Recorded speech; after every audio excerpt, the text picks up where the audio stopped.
Right, I'm in Seven Dials. We're at the latest Empty Shops project, and here is Dan Thompson, who's going to tell us a little bit about what's going on. Hello Russ, come inside, have a look.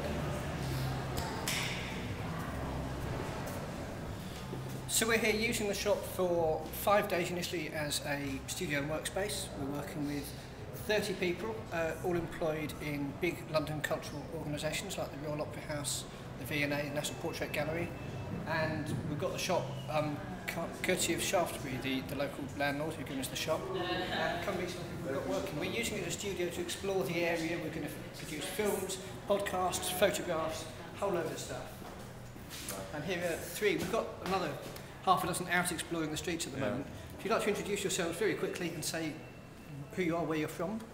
I'm Valdi. I work in the V&A Museum, and I'm doing Monmouth Street. Having a look around there. Fantastic. Yeah. Excellent. Hi, I'm Natalie. I work at KKX, and I'm doing Little Earl Street, which is Evan Street, just over there. Excellent. You found anything exciting out about it so far? The Cambridge Theatre on the corner is really sort of bugging me because it's obviously only built in 1930 and it kind of doesn't go with the rest of the fronts, like it doesn't match, so I want to know why. Excellent. There's a mystery to be solved. Yeah. Hi, I'm Emma. I work at the V&A and I'm looking at Great Earl Street. Right. And I think there's a photo, isn't there, that we've discovered that's somebody we'd ideally like to meet. He's probably dead now, but... Yeah, this is one of the books we were looking at, one of the books I was looking at home for reference, had this fantastic guy, Fred Collins, who ran a hardware store. He was the third generation owner of the hardware store. We're near 150 years in this book that's 1984, and that's in the street that Emma was looking at. So what did we find?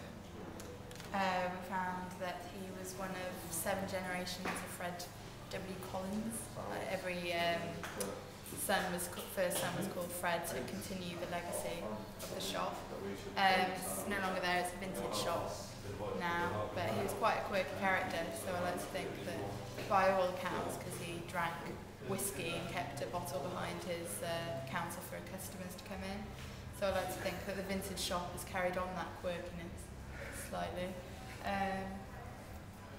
Excellent. So it's about finding those odd little stories about the area and uncovering the true stories rather than just the stuff you find in history books that tells you who built what and when. Finding the stories about the people that actually lived and worked here. And one of the interesting things about Seven Dials and Covent Garden as a part of London is that it's still lived in. There are 6,500 people who live right here in the middle of London.